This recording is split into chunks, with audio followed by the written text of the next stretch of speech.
안녕하세요. 세상 돌아보기입니다. 오늘은 어제 보도가 됐던 미국이 LNG 관련해서 우리한테 한 제안이 있는데 그걸 우리가 거의 거절했다 그런 내용하고, 또 지금 서욱 국방부 장관이 프랑스를 방문하고 있어요. 그래서 프랑스는 지난 1월에 우리 종전선언을 공개적으로 지지했죠, 나라 차원에서. 자, 그 두 사이에 상관이 있다. 그래서 이렇게 새로 공개되는 내용들을 맞춰보면서 우리 한반도의 지금 북미 종전선언에 진행되고 있는 추이에 대한 또 어떤 생각을, 실마리를 또 잡을 수 있는 것 같습니다. 자, 그에 관련돼서 오늘 말씀을 좀 드려볼게요. 자, 이 보면은 이제 LNG 사태부터 이야기를 해볼게요. 이게 일본이 지난 며칠 전에 일본에서는 LNG를 융통해 주기로 했죠. 일본들도 깜짝 놀라면서 1월 9일인가 그랬을 겁니다. 그래서 우리도 제가 그때 그 말씀을 드리면서 우리한테도 비슷한 요청이 있을 것이다. 또 남중국해에서 미국과 일본 해군이 대규모 해상훈련을 할 때도 아마 우리한테 요청이 있었을 것이다. 예, 라는 말씀을 드린 적이 있어요. LNG 건도 그렇고. 역시나 보니까 LNG 지원 요청이 있었고, 우리 정부에서는 일본과 다르게 우리는 좀 어렵겠다, 이렇게 양해를 구한 것 같아요. 자, 이게 이제 일본 내용이죠. 6월 9일 날 나왔네요. 자, 일본은 LNG 잉여 물량을 유럽에 팔기로 했다. 우크라이나 사태와 관련해서 미국 공조를 과시했다. 지금 사실 어디에서도 러시아가 유럽에 공급되는 지금 LNG를 줄였다는 내용이 없어요. 이거는 다른 것과 상관이 있는 것이죠. 즉, 미국과 유럽이 우크라이나 사태를 종식시키는 거래의 대가로 미국의 LNG 수출을 더 늘릴 수 있게 그렇게 합의를 한 거잖아요. 자, 그 과정에서 미국은 많은 물량을 우리가 공급할 수 있음을 보여줘야 되는 그런 상황에 직면해 있는 것 같고, 또 유럽은 당연히 LNG는 관리하기가 어렵습니다. 유럽에서 융통을 하면 전부 다 가스 파이프라인으로 다 오게 되는데, LNG로 오게 되면 이거를 뭐 항만 설비도 필요하고 보관 창고도 필요하고 다시 액화시키는 장비도 필요하고 그렇죠. 반대로 미국은 생산량은 많이 남아 돌지만은 갑작스럽게 생산량을 늘리기 위해서는 그것도 어려운 겁니다. 왜냐하면 LNG를 냉각해서 액화시키는 설비를 건설하는 시간이 걸리니까. 그래서 유럽에서는 보여달라, 얼마만큼 실제 할 수 있느냐, 그게 맞춰서 하겠다. 그렇기 때문에 미국이 갑작스럽게 지금 물량을 많이 확보해야 되는 그런 상황에 좀 처해진 것 같아요. 그래서 일본에도 요구했고 우리한테도 요구한다. 뭐 그렇게 해석하는 게 좀 더 타당하지 않느냐라는 게 제 생각입니다. 우크라이나 사태와 관련이 있는 것이죠. 자, 그래서 이거는 뭐 2월 9일에 그 관련된 내용을 보도하는 일본 방송입니다. 예, 밑에 그런 보면은 일본의 LNG를 유럽에 융통하기로 했다, 이런 내용이고, 일본도 사실은 깜짝 놀랐지요, 여기에 대해서. 그래서 가격도 아직 미결정인 상태에서 융통을 결정한 겁니다. 얼마 받을지도 결정도 안 하고. 그래서 앵커가 좀 놀란 표정 짓고 있는 것이지요. 자, 그 다음 우리 지금 이제 서욱 국방장관이 유럽을 두 나라를 방문하고 있어요. 첫 번째 지금 프랑스를 방문 중이고, 그 다음에 노르웨이를 갈 거예요. 노르웨이를 가는 부분은 출장의 목적은 좀 뚜렷한 것 같아요. 지금 노르웨이에서 우리 K2 전차 빨리 수출이 돼야 된다는 그런 부분이 있잖아요. 거기서 레오파드 전차랑 경쟁 지금 시험을 하고 있죠. 거기에 대한 어떤 지원 성격이다라는 게 분명한데, 프랑스는 조금 애매했거든요. 그래서 이번에 이제 보도가 나오면서 좀 더 명확해지는 것 같아요. 지금 같이 서 있는 사람이 강봉이라는 프랑스의 상원의 외교 국방위원장입니다. 예. 자, 그래서 여기 만나서 서욱 장관이 한 이야기가 의미심장하죠. 한국 전쟁 종전선언 채택 결의안 통과에 감사를 표했다. 이게 만장일치로 통과됐거든요. 그래서 이제 이 결의안이라는 게 우리말로 하면 국회에서 정부에다가 이렇게 해야 된다, 우리 프랑스의 이해관계를 위해서 라고 촉구하는 거예요. 정부에서, 국회가 정부한테, 행정부한테. 그래서 프랑스 행정부도 이 결의안을 보고 타당하다, 동의한다라고 말을 한 거예요. 시점이 상당히 중요하겠죠. 자, 그 이야기로 가기 전에 서욱 국방부 장관이 저 상원위원장을 만나기 전에 이 프랑스 국방장관도 만납니다. 오른쪽 밑에 있는 그 여성이 프랑스 국방장관이에요. 여기 보면 프랑스가 파악한 우크라이나 현지 상황 정보 공유 이렇게 돼 있죠. 제가 보기에는 우리나라는 지금 유럽, 특히 우크라이나에서 벌어지고 있는 일을 잘 파악하고 있습니다. 잘 파악하고 있고, 이번에는 한 번 더 확인을 하는 것이죠. 프랑스하고 네, 그래서 아는 이야기를 다시 들으면서 서로 간의 어떤 공감대를 확산시키는 그런 과정에 있는 것 같아요. 물론 프랑스는 지금 우크라이나 사태에 깊이 관여하고 있는, 이게 전쟁으로 확산되지 않게 막은 1등 공신입니다. 유럽의 입장에서는. 미국의 입장에서는 제일 껄끄러운 존재이기도 하죠. 러시아와 더불어서. 예. 자, 그런 프랑스는 우크라이나에 대한 가장 정확한 정보를 가지고 있다고 봐야 돼요. 예.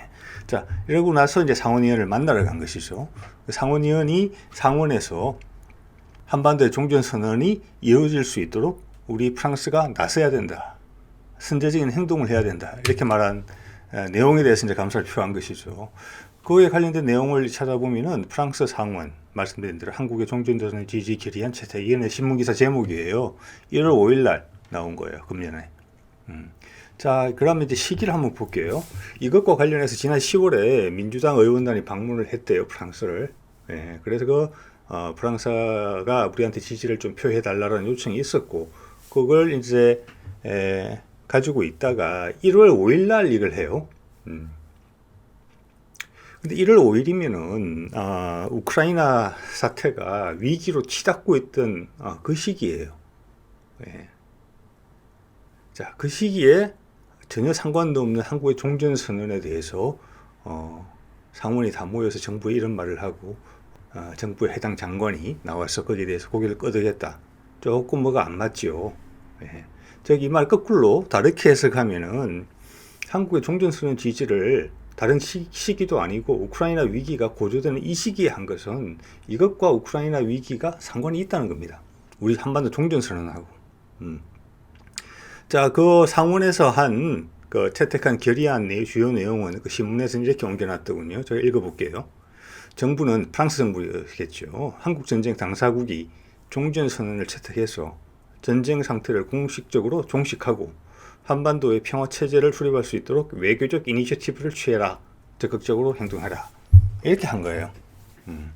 자, 그러면 여기에 대해서 부연 설명을 하기 위해서 과거 동영상에서 사용했던 슬라이드를 한 2장 활용해 보겠습니다. 조금 바꾼 건데요. 자, 우크라이나 러시아가 문제가 있었죠. 그래서 지난 1월 26일과 1월 28일에 우크라이나 사태 관련해서 중대한 일이 결정되어 벌어지죠. 참고로 좀 전에 말씀드린 것처럼 프랑스 상원의 결의안은 1월 5일 날 나옵니다. 즉 위기가 고조되고 있는 상황에서 나온 거예요. 자, 큰 의미에서 우크라이나 사태의 해결, 그 파장이 종전선언과 상관이 있다는 겁니다. 자, 그걸 한번 이야기를 해볼게요. 여기서 종전선언, 우크라이나 러시아가 당사자인데 우크라이나를 빼냈죠. 미국의 그 우산 아래서. 그리고 다 당사자가 러시아와 전쟁을 하지 않겠다. 러시아도 서로 이야기를 한 것이잖아요. 예, 그게 이제 소위 말하는 노르망디 포메이션한 그 체제 안에서 그렇게 했고, 그걸로 사실은 종결이 된 거예요. 종결됐고, 거기에 독일과 프랑스가 큰 역할을 했고, 미국은 원래 본인들이 품었던 원대한 꿈을 이루지는 못했지만 우크라이나 사태 관련해서 그나마 최소한으로 받아간 것이 LNG입니다. 서로 이렇게 거래를 한 거예요. 미국은 아주 힘이 있는 존재이기 때문에. 그래서 우크라이나 러시아에 미국이 전쟁으로 치닫게 더 이상 어떤 악화 행위를 하지 않는 대신에 미국은 LNG를 받아갔다, 이렇게 보시면 돼요. 그랬고, 제가 보기에는 그들의 정치적인 스탠스를 봤을 때 미국과 영국과 일본은 같은 편에 있었고, 독일과 프랑스가 유럽 쪽에 있었죠. 그래서 해양 세력이 지금 한 것은 옛날 일본이 우리 한반도의 전쟁을 통해서 2차 세계대전에서 빨리 회복할 수 있었던 것처럼 미국, 영국, 일본이 유럽의 어떤 혼란을 통해서 상대적 이득을 좀 보려고 했다. 그런 부분이 핵심이죠. 우크라이나 사태는. 그걸 독일과 프랑스가 막은 것이고, 예, 그 독일과 프랑스가 종전선언을 지지한 것입니다. 그 상황, 그 바쁨을 와중해서. 왜일까요? 이번 사태를 통해서 유럽은 전화위복이 되는 부분이 있어요. 미국이 LNG를 좀 더 팔아주는 대신에 미국의 영향권, 나토를 통한 영향권, 어차피 나토라는 것이 미국이 유럽에 대해서 어떤 영향력을 발휘하는 수단이거든요, 사실은. 자, 거기서 그 영향력이 많이 감소될 것으로 보이고, 유럽은 유럽이 예전부터 하려고 했던 그들의 새로운 탈출구, 유라시아 경제권이라는 것이죠. 러시아는 절반은 유럽이고 절반은 아시아란 말이에요. 그래서 러시아가 유라시아 대륙권이 형성되는 데 있어서 상당히 중요한 것이고, 전 세계 지금 경제가 계속 더 성장하고 팽창을 해야 된다면은 그 남은 유력한 후보 중에 하나가 이 유라시아 대륙이거든요. 근데 미국은 지금 발을 대기가 어렵게 된 상황이잖아요. 예. 그래서 이 부분에 있어서 미국이 반대를 해왔던 것인데, 이번에 우크라이나 사태를 해결하면서 유럽이 강하게 반발한 셈이거든요. 그래서 저 왼쪽에 우크라이나 지역하고, 그리고 러시아 지역하고 동북아 지역이 서로 소통이 돼야 되는 것이고, 거기에 가속도가 붙을 것 같아요, 이제는. 왜냐하면 세계 경제가 전체적으로 어렵거든요. 새로운 탈출구가 나오지 않으면 새로운 경제 위기가 여태까지 겪어보지 못했던 가장 큰 경제 위기가 좀 닥칠 수도 있는 상황이에요. 예. 그렇지 않아도 엄청나게 어려웠던 상황인데 코로나까지 지금 3년 동안 고생을 했잖아요. 엄청난 돈이 풀려 있는 상황입니다. 예. 누구도 말하지 않지만 엄청난 위기 상황인 것이죠. 물론 각 나라의 대응 능력에 따라 다르겠지만 새로운 투자처를 찾는 거, 이거 이상으로 좋은 방법은 없습니다. 예. 미국도 그건 인정할 거예요, 아마. 그렇지만 미국은 이게 익숙하지 않은 방식이고, 본인들이 익숙했던 방식으로 우크라이나 사태에서 해결을 하려고 했죠. 그것도 글로벌 스케일로 중국과 북한까지 넣어서. 그렇지만 그 계획이 깨진 것이죠. 자, 그렇기 때문에 프랑스가 우리 종전선언을 지지한 겁니다. 자, 이 유라시아 대륙군이 유라시아 경제권이 최대로 활성화되려면은 러시아와 유럽이 소통돼야 될 것이고, 이번에 그 이제 계기를 잡은 것이죠. 반대로 오른쪽 끝단에서는 동북아가 끝단까지 경제 중심지까지 물류가 연결이 돼야 돼요. 소통이 돼야 됩니다. 마지막 남은 것이 북한이죠. 예. 여기에 중국은 부담스럽죠. 예. 그래서 일단 북한을 통해서 한국으로 연결되는 게 현재는 가장 안전한 방법이에요. 중국은 아직 그만큼 전 세계 나라들의 확신을 얻고 있지는 못합니다. 미국도 마음에 들지는 않지만 점점 더 중국도 아직 세계 사람들의 마음을 미국만큼 잡지 못하고 있어요. 예. 자, 그 상황에서 한반도가 이어지는 것이 상당히 중요해진 것이죠. 예.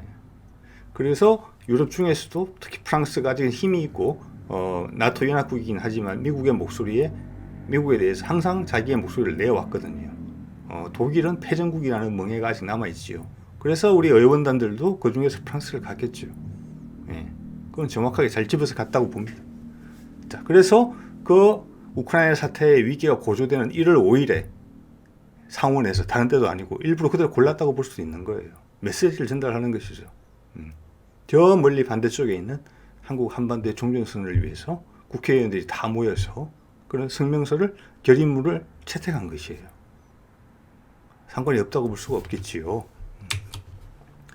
자, 그 외에 다른 나라들의 움직임도 충분히 살펴볼 만합니다. 뭐 다 다른 동영상에서 조금씩 나왔던 내용인데, 보면은 사도광산권으로 일본은 앞에 유네스코에 등재했던 군함도권이 해결도 되지 않은 상태에서 사도광산권을 또 꺼냈죠.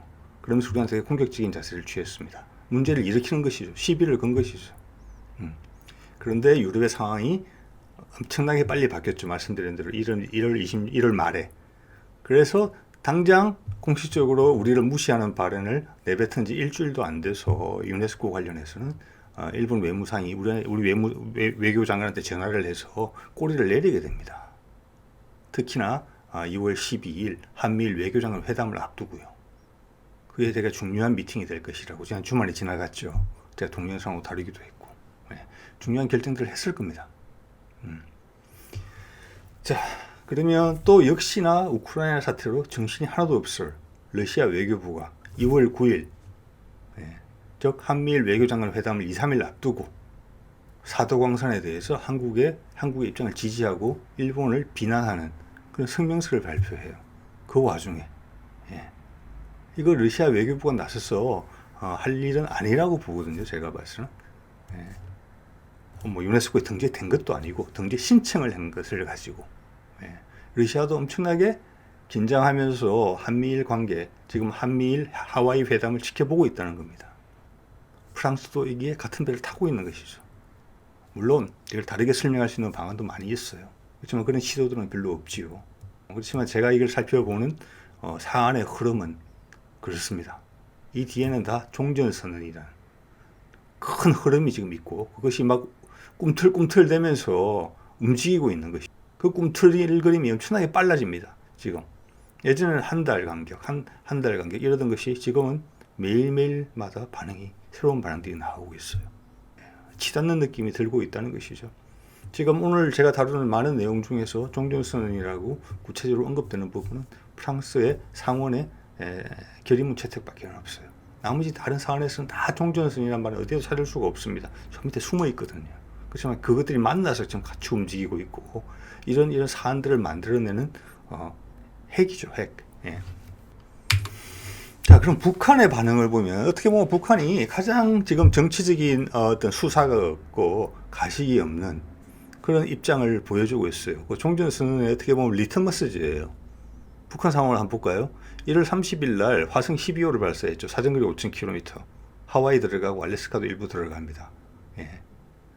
그래서 그 사이 북한의 미사일 실력이 실험은 안 했지만 계속 올라갔음을 보여줬고 조금 있으면 이제 미국 본토를 타격할 수 있는 그것도 준비가 돼 있다는 것을 과시를 했어요. 거의 1월 30일까지 그랬는데 그게 마지막이었죠. 1월 달에는 7번의 미사일을 쐈어요. 갈수록 센 것을 몰라서. 그런데 1월 30일 이후에는 미사일 발사가 없지요. 네. 일본이 저것만 보자면 이제 북한이 관망하고 있다 내지는 어떠한 방식을 통해서 미국과 협상을 하고 있는 것이죠. 종전 협상에 대해서. 그거는 작년 말 처음에서 거의 문화는 서로 양쪽에 주고받을 건 다 있었어요. 다 해결이 된 것인데 그걸 이제 마지막 단계 손을 보고 있는 것이죠. 그 사이 또 변동한 요인들이 많이 있으니까 특히 우크라이나 사태 관련해서. 예. 우크라이나 사태는 분명히 북미 종전선언에 있어서는 전화위복의 그런 하늘이 준 선물 같은 존재예요. 제가 보기엔 그렇습니다. 자, 그 외에 추가로 볼 수 있는 게 북한 최고인민회의를 2월 6일에서 7일 이틀간 했는데 보통 같으면 그 30일 일주일 전까지 미사일 쐈잖아요. 미국에 대해서. 그러면 북한 최고인민회의에서 그 분위기를 이어받아서 미국을 비난하고 또 그 하수인이라고 꼭두각시라고 생각하는 남한에 대해서 엄청난 맹비난을 쏘아붙였어야 돼요. 그죠? 일주일 전까지만 해도 미국을 타격할 수 있는 미사일을 발사했었으니까요. 그런데 심지어 김정은도 참석하지 않았어요. 이 회의에는. 엄청나게 김 빠진 반응이죠. 예. 자, 이것이 우크라이나 사태가 1월 말에 해소된 것과 정확하게 연결되어 있고 프랑스가 보인 반응, 그리고 일본이 우왕좌왕하면서 보이는 반응들, 그리고 러시아의 반응들과 일치한다는 것이죠. 자, 그러면 오늘 이야기를 정리를 좀 해보자면은 일단 LNG 건에 대해서 말씀을 드려보면 미국은 어떤 공급량을 올릴 수 있는 최소한 실증적으로 본인들이 유럽에 배달할 수 있는 그 LNG 양을 늘리려는 분명히 욕구가 있었던 것 같아요. 그거는 당연히 미국과 EU 간에 맺었던 그 에너지 협정, 에너지 안보 협정 그것이고 거기에 유럽은 부담이 따르는 부분이에요. 미국 LNG를 더 수입하기 위해서는 시설적인 부분을 올려야 되는 부분이 있고 실제 데이터를 요구했을 거예요. 그래서 그 데이터의 숫자를 높이기 위한 방편으로 일본한테 요구했고 우리한테 요구했는데 일본은 수용했고 북미선을 우리가 원하는 현재 입장에 있는 우리나라는 그걸 거부했어요. 네. 상당히 독특하죠. 저는 그걸 이렇게 해석해요. 물론 이거를 우리가 지금 LNG 수급 상황을 봤을 때 우리 보유 물량을 봤을 때 남한테 나눠줄 수 있는 진짜 안타까운 상황이 있을 수도 있어요. 그렇지만 다른 거는 어떤 지금 외교적인 사안에 있어서의 우리 입장이 상대방이 그걸 들어주지 않아도 될 입장이 있기 때문에 안 들어줬을 수도 있어요. 저는 후자에 조금 가깝다고 봅니다. 지금 우리가 지금 프랑스와 유럽이 그리고 러시아마저 한반도 종전선언을 강력히 원하는 입장이잖아요. 겉으로 말만 안 해서 그렇지. 강력히 원하는 입장인데 여기서 우리가 미국에 LNG를 공급해 주게 되면은 이거는 유럽에 타격을 주는 일이에요. 거꾸로 이야기해서. 자, 타격을 주는 일이지만은 북미 종전선언을 위해서 우리가 미국의 말을 들어준다. 그래도 유럽, 프랑스나 러시아는 할 말이 없을 거예요. 일본도 따라갔으니까. 그렇지만 거기서 우리는 미국의 제안에 노를 한 거예요. 그래서 종전선언을 지지하는 대륙 세력들한테, 유라시아 대륙 세력들한테 힘을 실어준 것이고 또 동시에 북미 종전선언에 있어서는 미국의 이런 요구를 들어주지 않더라도 북미 종전선언이 무난하게 진행되는데 아무런 문제가 없다라는 어떤 자신감이 뒤에 있다고 해석할 수도 있어요. 자, 그런 제가 두 번째 말씀드린 내용이 사실과 가깝다면은 이 미국은 상당히 지금 공공한 상황에 처해 있는 건지도 몰라요. 어떻게 보면은 LNG를 얻으러 다니는 상황이거든요. 그게 유럽에 좀 더 많이 팔기 위해서. 그렇지만 내심 마음이 불편하더라도 이 종전선언은 미국이 선택하지 않을 수가 없는 것이죠. 경제적으로 또 중국을 견제한다는 군사적인 면에서 그리고 전 세계의 새로운 형태의 새로운 방식의 리더십을 행사할 수 있는 큰 기회라는 것을 미국도 알기 때문에 이걸 받을 수밖에 없는 것이고 또 중국을 경제적으로 고립시키기 위해서라도 한반도에서 한반도를 통해서 러시아가 아시아와 연결돼야 된다는 것이죠. 중국을 통해서 아시아와 연결되는 게 아니라 그렇기 때문에 어떤 식으로든지 푸틴과 화해를 하는 제스처를 취해야 될 것이고 또 그렇게 하려다 보면은 노벨 평화상을 받을 수 있을 정도로 세계를 전쟁의 시대에서 평화의 시대로 옮기는 그런 역을 자임하는 듯이 보일 수밖에 없는 상황으로 가는 것이죠. 또 11월로 다가온 미국 내 국회의원 선거를 앞에 두고 그거는 결코 나쁘지 않은 선택이고 어떻게 보면 바이든 입장에서는 환영할 만한 선택이기도 한 것이죠. 그런 방향으로 흘러가고 있다고 봅니다.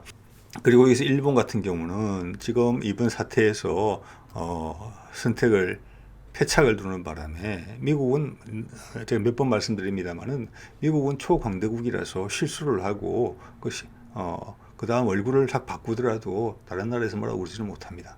그렇지만 일본은 그렇지는 않지요. 그래서 유럽에서 점수를 많이 잃었을 겁니다. 그건 영국도 마찬가지고요. 자, 그런 일본이 한반도의 종전선을 반대한다는 것이 한반도에 강한 세력이 등장하는 것을 당연히 반대하겠죠. 그게 이때까지는 미국에 있어서는 상당히 부담스러운 요인 중에 하나였는데 동맹 관계를 관리한다는 데 있어서 제가 엊그제 한미일 공동 외교회담의 공동성명서를 읽으면서 말씀드렸었죠. 이제는 한미일 동맹이란 말 안 쓴다고 그 성명서에서 한미 동맹, 미일 동맹으로 나눠서 쓰고 있어요. 그 말은 여기서 일본의 입장을 존중받지 못하겠다는 것이죠. 일본은 그 미국이라는 틀 안에서 큰 형님 노릇을 하고 싶었던 것이거든요. 근데 그게 이번 회담문에서 살짝 비춰진 그 모습만 보더라도 그 상황을 알 수가 있습니다. 미국은 일본을 신경 쓸 겨를이 없습니다, 지금. 자, 오늘은 이 정도 하겠습니다.